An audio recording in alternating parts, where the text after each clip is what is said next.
Welcome to the New Shooter 101 Instructors Clinic. Thanks for watching. The purpose for this forum is to provide firearms instructors a place to exchange ideas for training beginners in defensive handgun skills.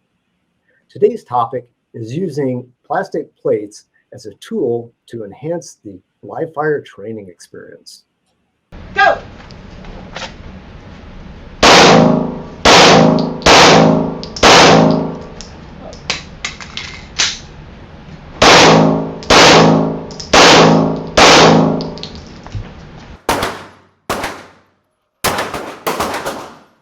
I'm Jeff Bickford.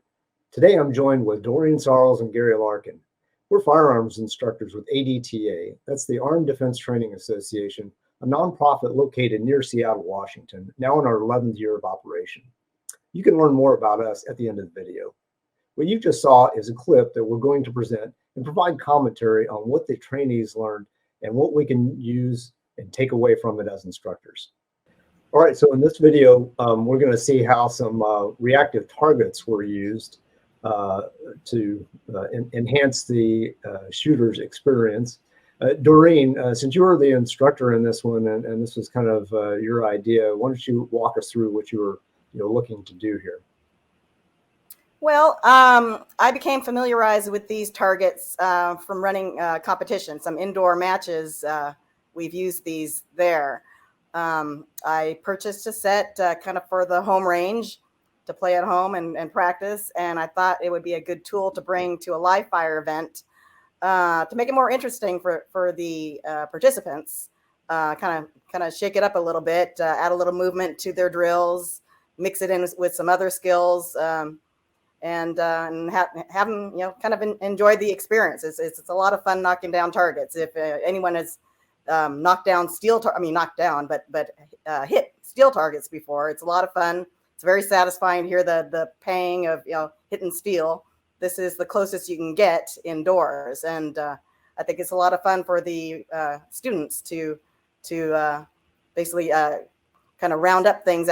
We did this at the end of the class and do some fun little quick drills, compete against your fellow classmates, and get a little stress and speed incorporated into it.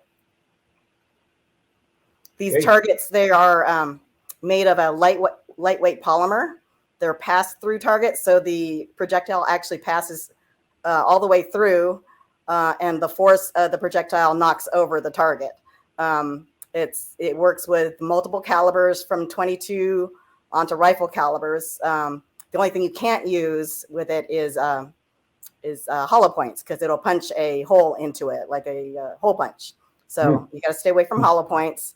22s, because of the light hit, we adjust the targets a little bit to be more sensitive, but everything else it works with. You want to stay away from BBs and pellets, because supposedly they will bounce back. So you need at least a 22 to make a knockdown. Yeah, okay. Well, yeah, definitely better than just punching holes in paper, and probably a lot easier to move around than steel plates. A lot easier, yeah. Basically it's 5 pieces of 2x4, and I carry the long length separately, the ones with the targets on it, and pull apart the 4 short 2x4s and strap them together, and they're pretty easy to tote around. Okay. All right. Well, let's go ahead and run into the video, and then we'll stop and chat about it. Let's go ahead and run it. Come back here. Engage all plates. Knock them all over. Right over here. 2 shots to the left. 2 shots to the right. Over here. 6 shots. 6 shots. or whatever you got left. And you get to manage your own ammo, so you may have to do an emergency reload somewhere in there. So you decide where you're going to do it, after the plates, after that, whatever. So everyone understand? If you don't knock down the plates, you don't get to go to the next round? You need to knock down all the plates. I only have a 22. I don't think I have enough power to... Let me adjust it a little. Hey, they're ready.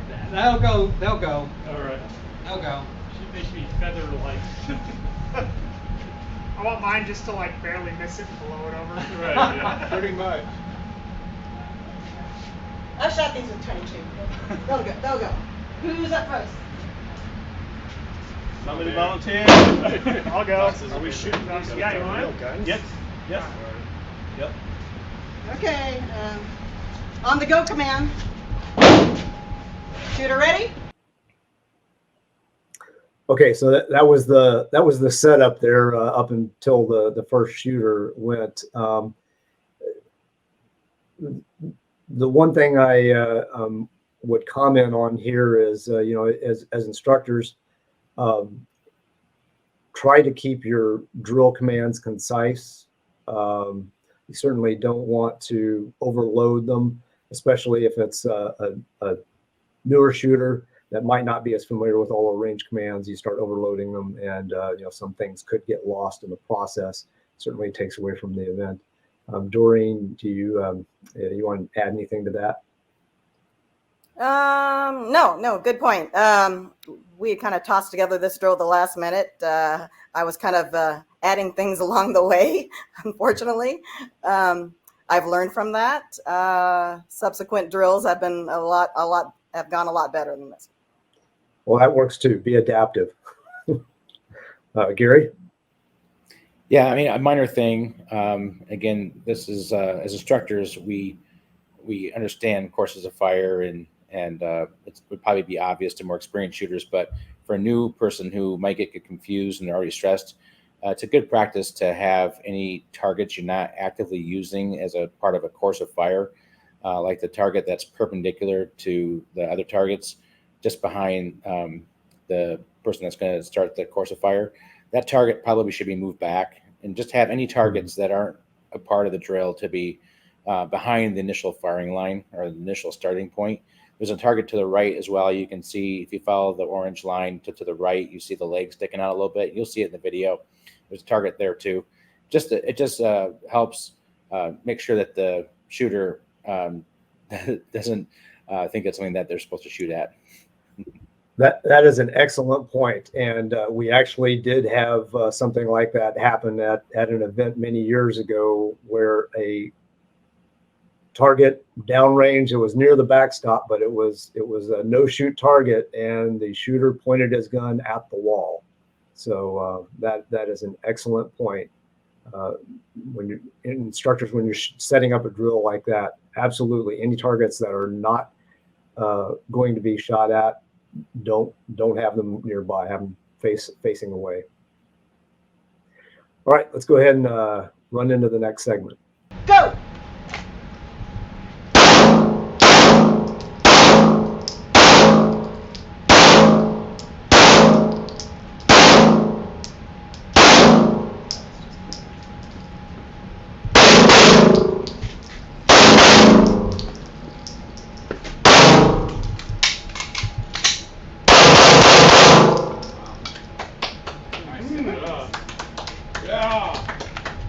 Oh, I forgot to specify the target on these people, or that rectangle right there on the chest.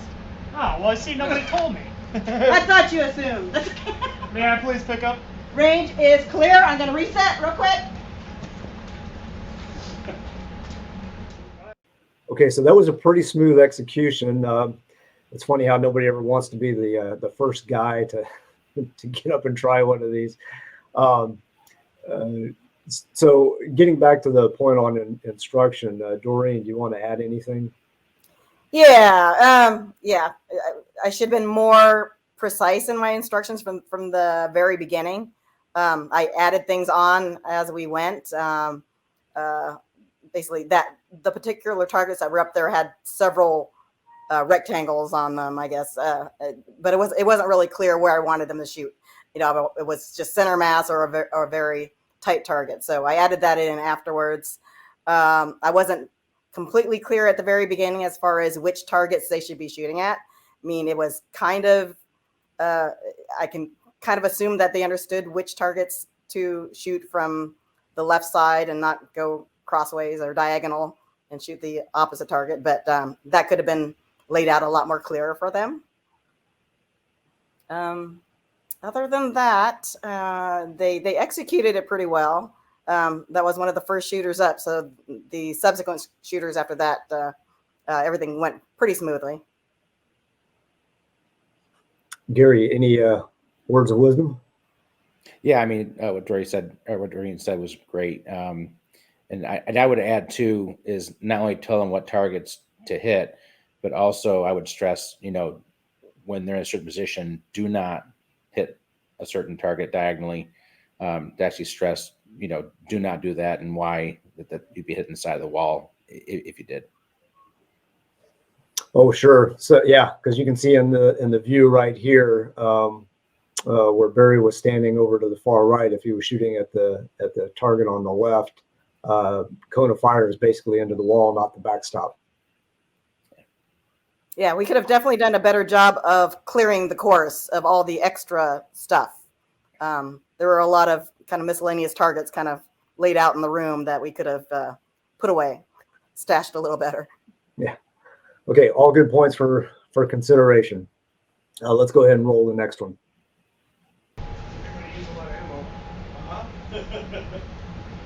Next shooter up. You want to play?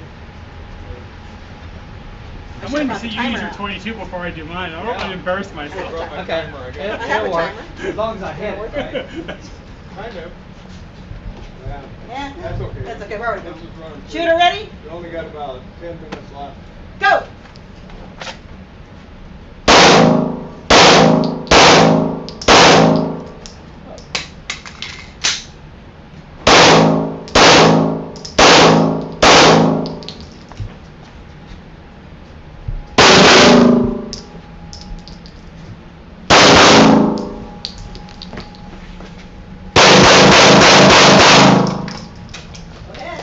Reholster. Range is clear. Go ahead and pick it up.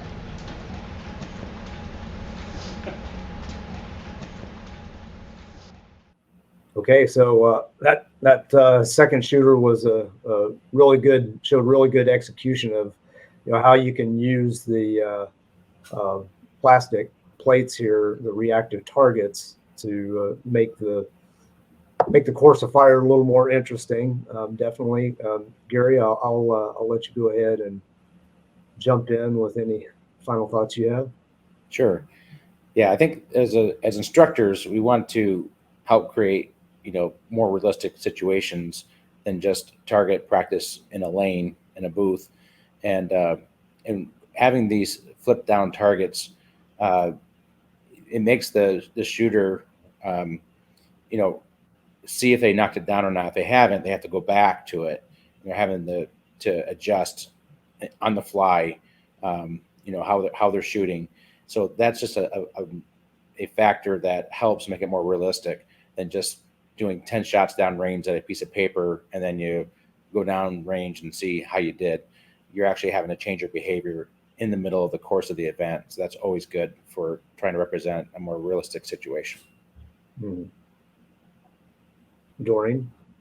Yeah, good point. While they're hitting these targets down, they really need to self-correct immediately. If they're missing their target, they need to realize they need to slow down a little bit in order to get it to knock over.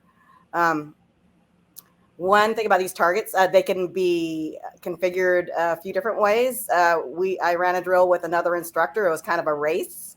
We mounted that whole top plate upside down, or the top rack upside down.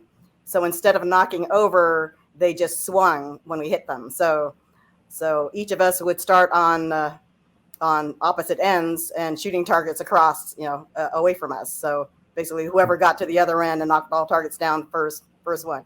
Pretty fun drill. It didn't require that we go over there and reset anything, so we were able to move to the next pair pretty quick. It was a quick transition. All right. Well, thanks, guys. Thanks for watching. We really appreciate it. Our motivation for making these videos is to start conversations with firearm instructors who are training beginners. Let us know your thoughts in the comments below. Tell us about your events. If you like what you see, click the like button and consider subscribing to our channel. Thanks again for watching. Hope to see you at the range.